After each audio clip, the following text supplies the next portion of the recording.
that I would pray for you. I'd go and misbehave just so you know.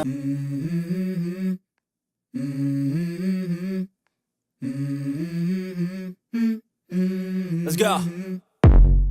I wake up to a little bit of drool on my pillow, feel like it's gonna be a bad day. Yeah, I'm tired of shit, and the coffee ain't hit yet, damn, ain't that great. I don't wanna go to work, cause my boss is a jerk, and I'm not even that paid. I need a change in my life. So welcome back na naman sa Speedlay. So panibagong araw, panibagong vlog na naman tayo. So for today's video, ang gagawin natin is mag-ride tayo papuntang Kaibiyang Tani. So alright, so simula tayo sa ating biyahe papunta sa Kaibiyang. Mula dito sa may Taytay, siguro mga 2 to 3 hours ang biyahe natin. Ang ruta natin ay dadaan tayo ng Taytay, then Bigutan, Taguig, then tagos tayo ng Cavite, Pasukat, then tagos tayo ng Cavitex. Then pala sa Cavitex, dire-diretso naman yung Panaig, patak natin na yun. Tapos may mga tanawin tayo sa daan na siguradong papaginhawa sa ating biyahe. Siyempre, malamig din yung panahon ngayon eh.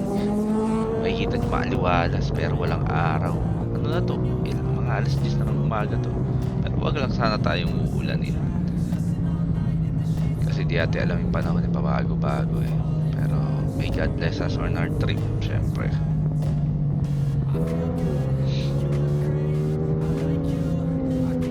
C6 naman na, hindi ipakpak na naman.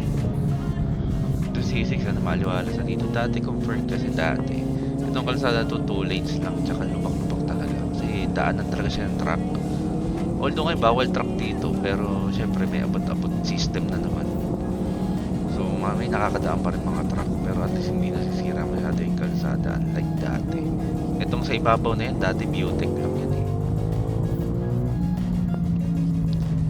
Pero malaking bagay ito circumferential road na to pag galing ka ng south at pupunta ka ng east. Yay daw siya pa.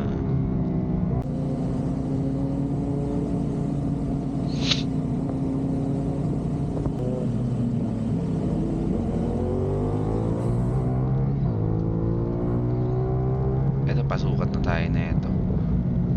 Please lang, diba? Siyempre sa video lang yun. Hindi natin sure pag sa ano. Kasi parang ang sarap lang i-appreciate ng mga ganitong bagay na nagagawa natin paminsan-minsan, hindi man palagi, pero paminsan-minsan yan yung nagbibigay ng konting saya, konting ligaya, at nakakalimot tayo sa mga pinagdadaanan natin sa buhay. Ito pa Cavitex na kami. Itong this time nag-ano pa tayo, libre pa yung toll na ito. So kaya sabi ko Cavitex na tayo para at least wala tayong gagastusin sa toll. Ay, tinuturo ko yan. Siyempre, papabirahin ko yung mga yan kasi gano'n din naman mangyayari. Basta ako tamang chill ride lang ako dito. Para sa akin kasi ito yung pinakamagandang ruta sa Kaibiyang. Kasi pag tumaan ka ng Tagaytay, expressway padadaanan mo, then bababa ka, tapos babalik ka uli para maikot na rin. Kasi ang balak namin ilulog namin to from Kaibiyang, baba kami ng Nasugbu, then nakit kami ng Tagaytay, then baba kami Santa Rosa. Pero mamaya, pero iba kasi ginagawa, mas inuuna yung Tagaytay kasi malamig dun eh, tsaka parang mas mabilis ata biyahe dun. Pero since umaga pa naman at weekdays naman to, talagang mas mabilis naman dito siguro. Kasi maibitin ka pag punta kay Biang, tapos babalik ka uli, so mas maganda diretso ka na dito. Pero may reverse loop naman eh. Ito pa, tititigan pa yan oh. Titig lang, kunyari mayabang, pero iwan naman lagi.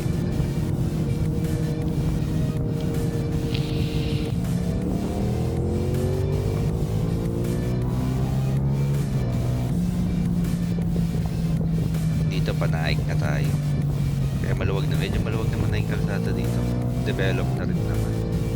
Ang mga ano lang dito, yung mga bus na pinagsasakay dito sa gilid ay katulad na sa harap. Old school pa yung bus dito eh, makaluma pa. OG yan eh, no? Yan yung bus na OG. tanawin dito, grasslands, tas may dagat sa pinakakanan. Tas ipupunta natin is bulubundukin. Pero sa awa ng Diyos, di pa nga umuulan eh. Buti na lang. Kasi helmet don't use kapote. Yan ang lagi namin yan. Kaya pare-paras kami walang kapote. Pag ulan, edi naulanan. Ganoon na lang yan. Tamang singit na naman.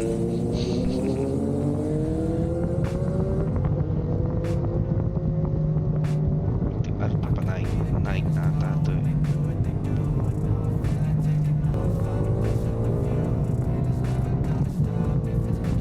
Habang nagmamaneho tayong ganito, makikita natin yung mga gandang tanaw. Lalo na yung mga palayan, bundok. Parang every time may bagong surprise na bubungan sa'yo eh. Yung kumbaga, may destination yes, pero meron tayong sinasabi na parang patagkaray. Mas maganda yung walang destination, yung bahala na kung saan yung gawin. Baka soon, magawa natin yun.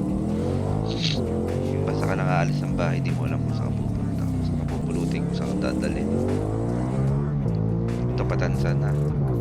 Ano mauna? Naik pa patansa? Naguluhan ako eh. Ater na ako eh. Patansa pa ito. Sabi nila ang buhay, parang biyahe lang. Minsan nakala mo, alam mo na kung saan ka pupunta. Pero may mga pagkakataon na bigla ka na lang maniligaw, yung parang sa right. Akala mo straight road lang, tapos bigla na lang may mga ligo-ligo.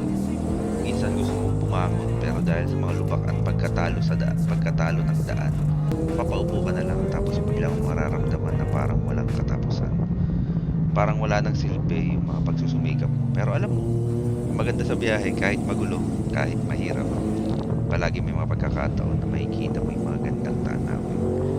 Minsan ang pinakabandang bahagi ng ride ay hindi mabilis mong narating na lugar, kundi yung mga aral na natutunan mo habang tiyatahak mo yung mga hindi inaasahang daan. Kaya kahit malungkot at mahirap, patuloy lang. Kasi ang bawat sakripisyo at hirap ay may dahilan. At darating din ang oras makakahanap ka ng mga gandang destinasyon. At kung hindi man, baka sa gitna ng biyahe mo, matutunan mong mahalin na lang ang bawat hakbang.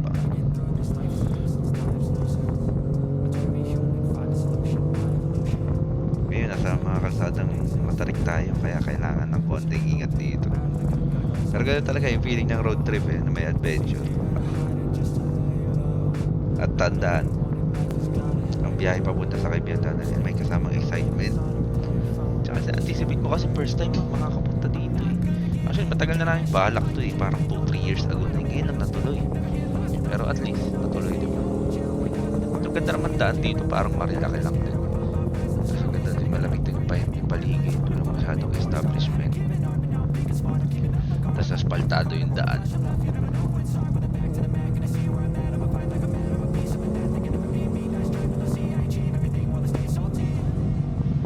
Ito, ganda ng bundok sa ano. Ganda din yung mga liko. Smooth lang. Pero may mga gradient din dito na may biglang baba, biglang akyat yung paliko. Tamang ano lang, alalay lang sa pagtakbo. Bawal yan, Lods. Double line mo, overtake ka pa. Para ka di nag-exam ng LTO. Ito, mag-overshoot pa itong dalawa. Tingnan mo. Sige. Ito kasing cruiser, hindi masyado mailin. Kaya, makain talaga ng linya. Kasi sumasayad yung footpeg niya agad eh. Ito yung makain siya linya, pasok siya dyan. Para hindi sumayad yung tapangan. Ito na, may Kaibiang na tayo. We're almost there sa Kaibiang Tunnel. Isa ito sa mga pinakamahabang tunnel dito sa Pilipinas. Na may habang alam kong mga around 70 to 75 meters. Exciting din dahil may kakaibang feel kapag papasok ka sa loob. Malamig yung hangin. Medyo madilim. Kaya parang may sense of mystery sa biyahe. Eto dito, meron mag-aalok sa'yo ng pa-picture. Siyempre, abutan mo na lang naman yun. And konting edit na lang para luminis yung mga paligid. Katulad yung may tambay. Alokin ka naman yan eh. Minsan papabilan ka, pero sabi ko, hindi man namin kailangan bumili. Kaya, sabi ko, abutan na lang namin. So, nagpa-picture kami lahat dyan. Siyempre, hindi naman makakompleto yung test ride dito. Kapag hindi ka pumiga sa Kaibiang Tunnel, matik yung pag-tunnel eh.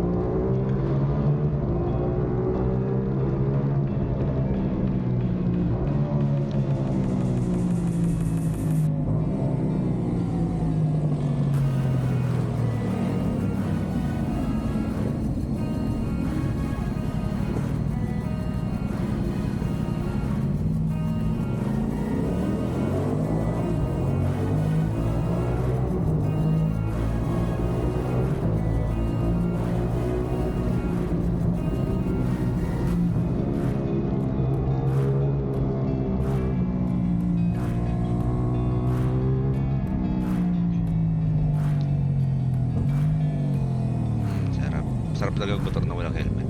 Kasi bawal eh. Pag bawal. Pero huwag nyo nang gagayahin. Mag-helmet kayo. Safety first pa rin tayo. Yung mukha ng pa-lisensya na yun.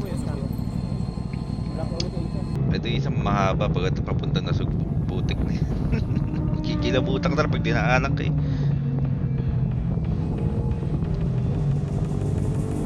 Ito si Kuya Joseph. Exciting 400. Then ito si Jim. Nasa Canada na rin. Kasama na din sa last ride natin sa Tinggalan.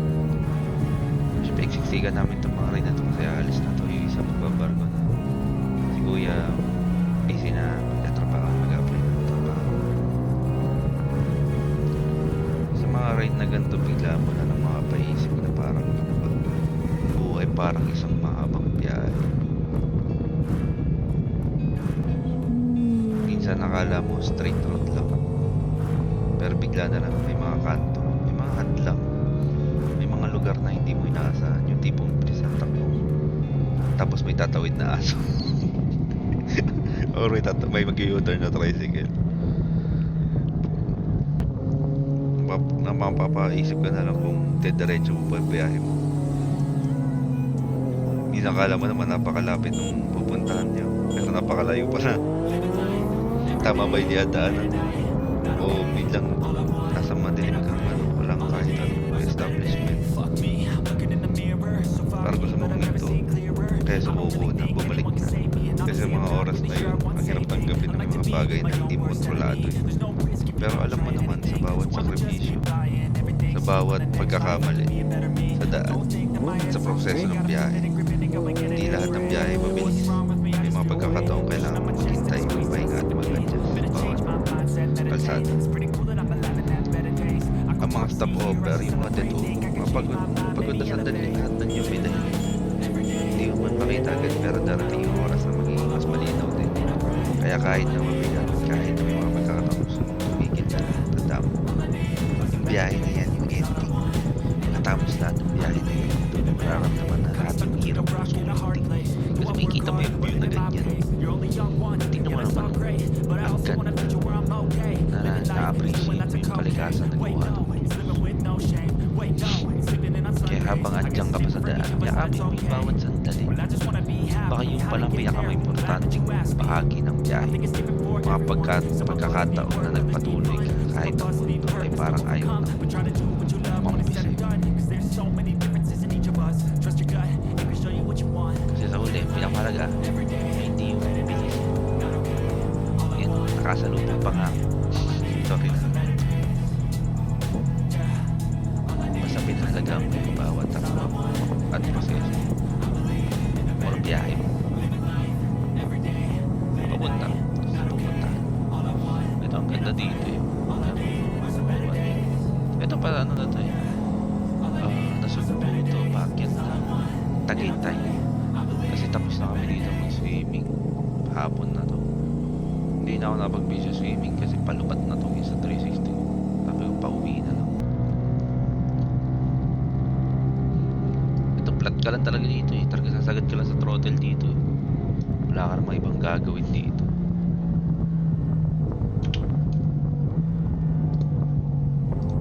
Pauwi naman na tayo dito. Siyempre tamang chill ride na naman. Yung pauwi na yung tipong tapos ng lahat ng laban pero hindi pa rin marinaw kung saan ka patungo.